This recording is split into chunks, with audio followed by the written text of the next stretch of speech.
आज दुपारी पंढरपूर येथील श्री विठ्ठल रुक्मिणी भक्त निवासमध्ये श्री विठ्ठल रुक्मिणी मंदिर समितीची बैठक सुरू असतानाच गेल्या अनेक दिवसांपासून मंदिर समितीच्या कारभाराविरुद्ध आवाज उठवणारे पंढरपूर येथील समाजसेवक गणेश अंकुशराव व महर्षी वाल्मिकी संघाच्या कार्यकर्त्यांनी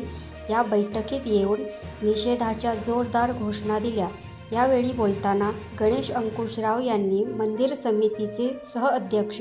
गहिनीनाथ महाराज औसेकर, कार्यकारी अधिकारी श्री शेळके व व्यवस्थापक श्री श्रोत्री यांच्यासमोर आपल्या भावना व्यक्त करताना मंदिर समितीच्या कारभाराबाबत तीव्र नापसंती व्यक्त केली। मंदिर समिती